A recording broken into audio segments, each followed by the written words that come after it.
Good day mga palangga. Today is October 2, 2023.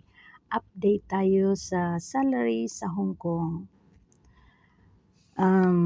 As we all know, last time, ang salary ng Hong Kong is 4,730. But this time, tumaas siya ng 140, so nagiging 4,870 na siya. Sa food allowance naman, from 1,196 nagiging 1,236 na siya. Tumaas naman siya ng 40. Yung sa food allowance mga palangga, depende yan sa mga amo. Yung ibang mga amo, hindi nagbibigay ng food allowance kasi libre ka naman. Lahat sa amo mo pagkain, ganan. Libre naman. Pero yung iba kasi, hindi magkaparehas yung mga pagkain nyo. So, para walang gulo, binigay na lang nila ang food allowance. Yun. So, ayan, ang bagong allowance ngayon at saka yung sahod na minimum. Pero, mga palangga, tandaan natin na itong sahod na to, effective siya noong September 30. Ibig sabihin, kung sino yung magsasign ng contract starting September 30, 2023, ang sahod na ito na 4,870, ito na yung papasok sa kontrata nyo.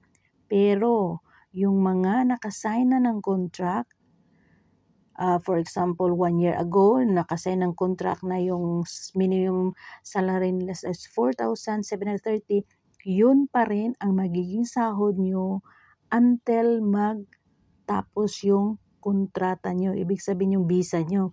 Until mag-end ang visa nyo, yun pa rin ang sahod nyo. Depende na lang yan sa amo kasi yung ibang amo, pag makita nila na nag-change na yung salary, nag-rise na, na tumaas na, sumabay din sila. Pero mostly, hindi, alam mo naman, mga in-check, mga correct. So, yun mga palangga. No? Tandaan natin, yung mga hindi pa nag-end ang visa contract nila, yun pa rin ang sahod nyo. Pero sa mga baguhan, starting September 30, yun ang bagong minimum allowance as 4,870, yun na ang magiging sahod nyo. Alright?